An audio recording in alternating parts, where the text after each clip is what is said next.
Ever gaze up at the night sky, mesmerized by the twinkling tapestry of stars, and dream of soaring beyond our atmosphere?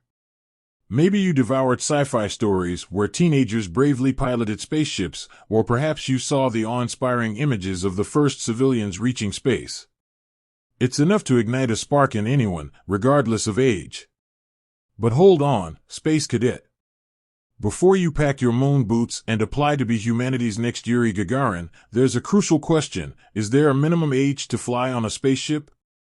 The answer, like a good rocket launch, might surprise you. There isn't a universal age limit set in stone. Buckle up, future astronauts, because we're about to delve into the fascinating world of spaceflight eligibility. Training for the final frontier.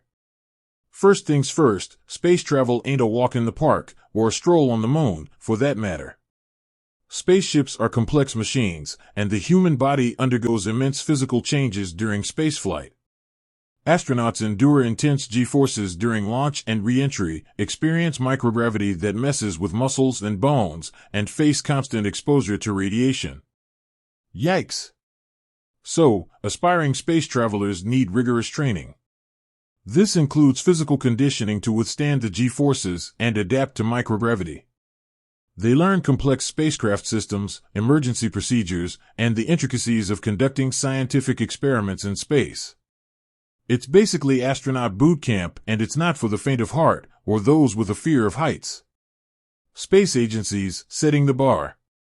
Since space travel is a government-funded endeavor in most countries, space agencies have the final say on who gets to fly. They establish their own selection criteria, including minimum age requirements. Let's take a virtual tour of some major space agencies. NASA, USA. As of now, NASA doesn't have a specific age limit for astronauts. However, their rigorous selection process typically favors candidates with a PhD in a relevant field and extensive experience, think test pilots or military aviators. This often translates to applicants in their late 30s or early 40s. ESA, Europe. The European Space Agency follows a similar path. While there's no set age limit, their selection process prioritizes experienced scientists and pilots, putting most candidates in their late career stages.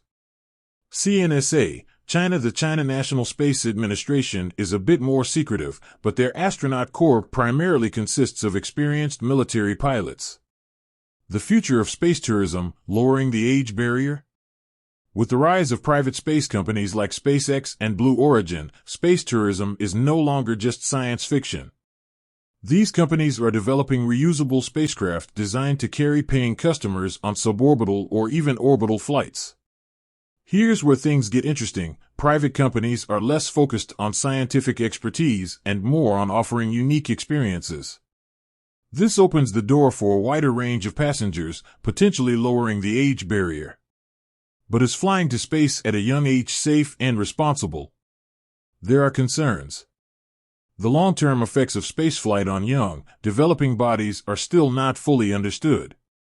Additionally, the high cost of these trips might raise ethical questions about access and opportunity. So, what's the verdict? Currently, there's no universal minimum age for space travel.